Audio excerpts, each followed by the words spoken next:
And, they were at the end, everyone was satisfied with the results. And in fact, in this particular case, which I've never seen in my years as a chief, the director of the IPRD reached out to our staff to compliment the manner in which it was handled and the way it was resolved. I think that is really a lot of credit to our team here. We do take complaints seriously. They are investigated. There is a process.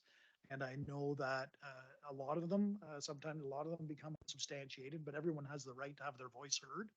And, but they will be thoroughly investigated. And when we realize we've done something wrong, we will address it. And certainly since that time, we have not seen any similar kind of activity or response, but to our team and professional standards, certainly a great job done by them. Great to be recognized by them. Thanks. My hat goes off to team there.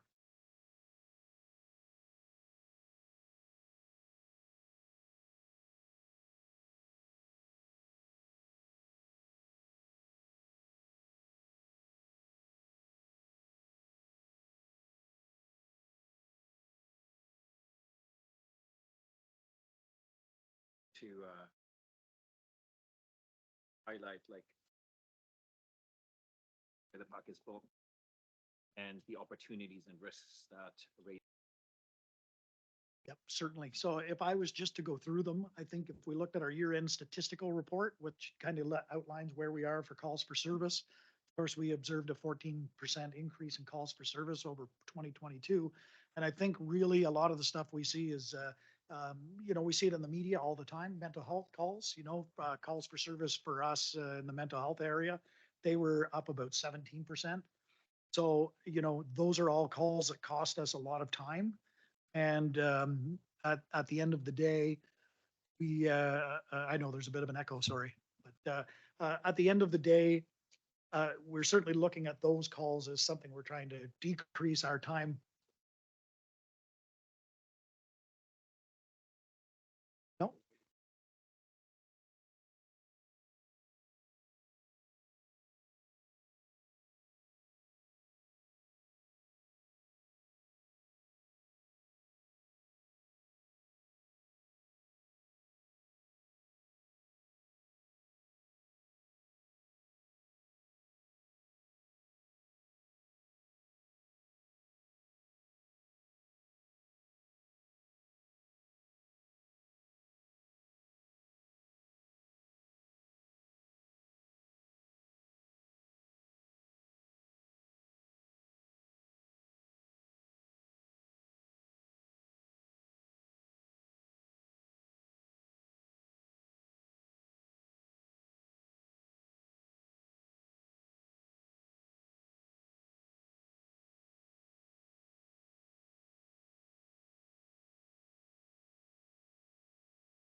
sources that are available or hard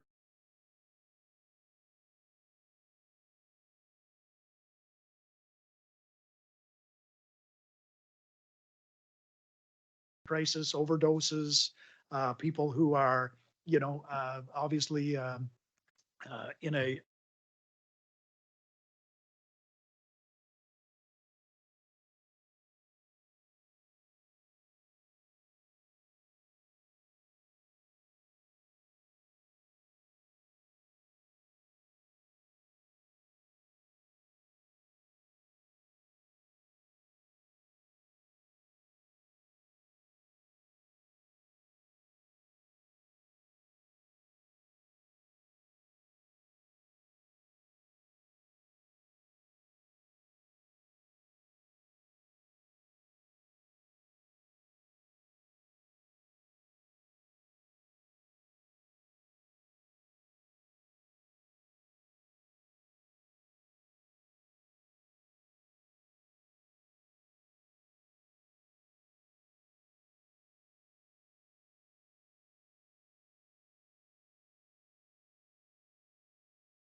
orders.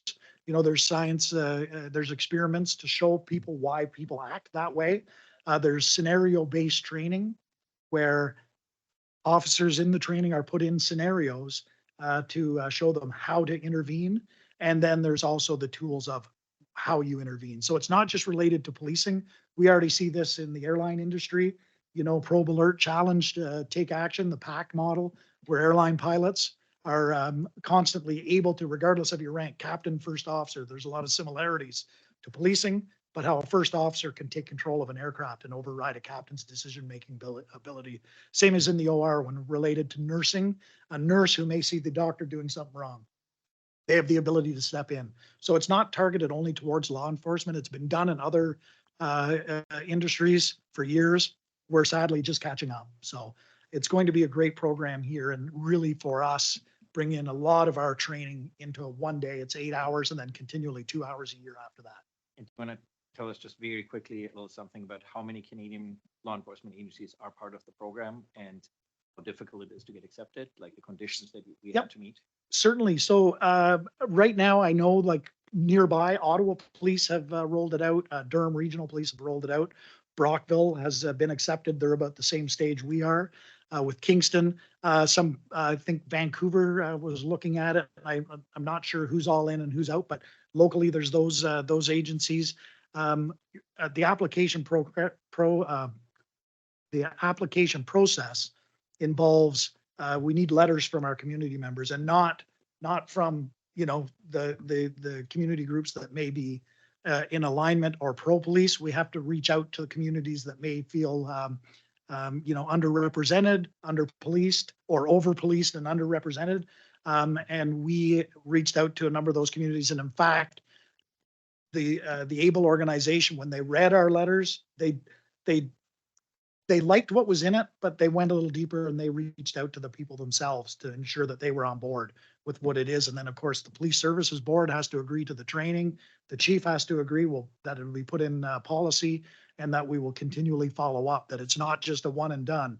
It's 8 hours of training for every officer and then 2 hours every year thereafter of follow-up training, but incorporating ABLE in everything we do. And as you know, you'll see a lot more of the ABLE, that's what it's called. You'll see a lot more of that terminology around this building once we have everybody trained to remind everybody of the importance of it. Very good, thank you. Anyone else? Okay, that was really informative.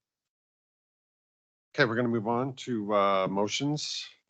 First will be the transfer payment agreement, Next Generation 911.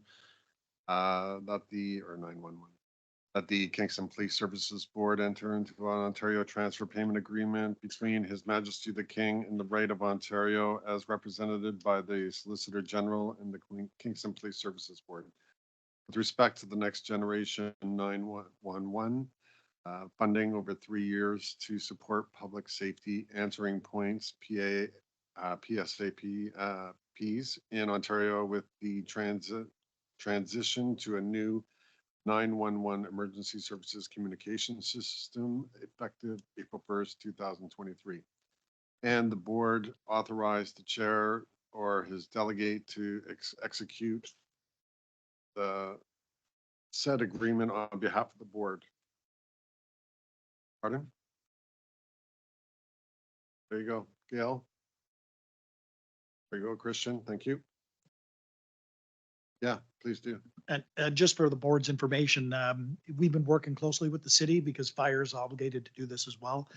And a shout out to our team here. I know Tim Bramham in our IT department, Lillian Murdoch, who is our inspector of patrol, and Sergeant Al Melvin have been working a lot on the NG 911 along with the rest of our team up here. But we're literally almost at the implementation stage. Probably in the next 3 months, we'll see NG 911. It may not be ready in the back end, but it'll certainly be for us installed, and we're going to be starting our training in the very near future. So it's moving along quickly.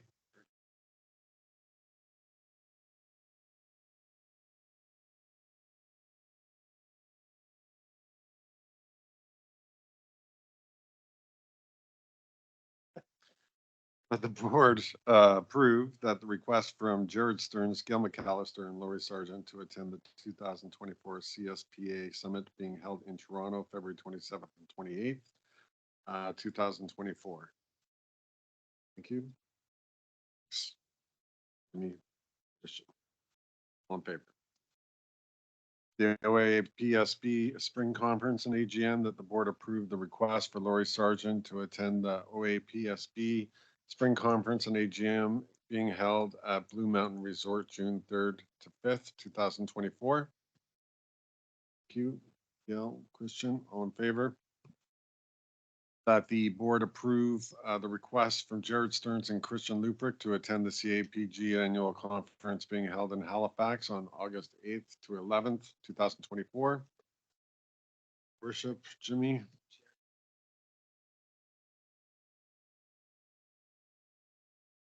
The CAPG annual conference. Okay. Right. And as well that these, there's, I know for a couple of these, there's new regulations coming in and that the board is expecting to lead the way for governance for the community on these new regulations. It'll be very important for us to be on top of what those changes are. There'll be quite a considerable change in the policy, a rewriting policy that we'll have to partake in, and this is why there's considerable amount of travel and education on what's coming up for the police board. Next would be the, did we do a motion for that one, for the Halifax? Yeah, we did. So next would be the CAPG 2024 membership renewal, that the board authorized the board secretary to effective payment of the 2024 CAPG membership renewal fee in the amount of $2,132.82, inclusive of HST. Very good. Thank you, Gail. Christian, all in favor? And that the OAPSB 2024 membership renewal, that the board authorized the board secretary to effect payment of the 2024 OAPSB membership renewal fee in the amount of $5,724.47 plus HST. Gail, Christian, all in favor? Thank you. There's new business. Is there any new business? No? Okay. Then we are going to do the election of the chair and vice chair now that everyone is here. So I'm going to vacate this seat, or sorry, in accordance with the board rules and procedure bylaw, the chair will be vacated. The secretary of the board will call for nominations for the positions of chair and vice chair for 2024. I'll ask the secretary to take over. Thank you. So I will call for nominations for the chair. Mayor Patterson, I'd like to nominate Jared Stearns.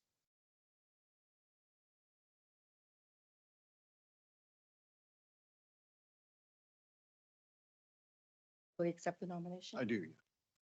Are there any other, are there further nominations? Yeah. Okay, seeing none. I will need a mover and a seconder that the nominations for the position of chair be closed, thereby confirming the election of Jared Stearns as the board chair for 2020. And Christian, all in favor? Thank you. Motion carried.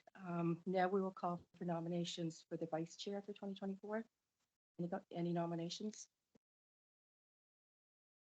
I'd like to, for Mayor Patterson. To accept the nomination? Are there any other nominations? Okay, could I have a mover and a seconder, please, that the nominations for the position of vice chair be closed, thereby confirm the election of Mayor Patterson as board vice chair for 2020. Favor? Okay, I declare that the nominations are closed. I turn the meeting back over to the chair. Congratulations, Jared. Congratulations, Mayor Patterson. Thank you. Then we would ask to move in camera and have a first or seconder. Good. Favor. Thank you. And then we'll take a 10-minute break. 5-minute break. Okay, thank you.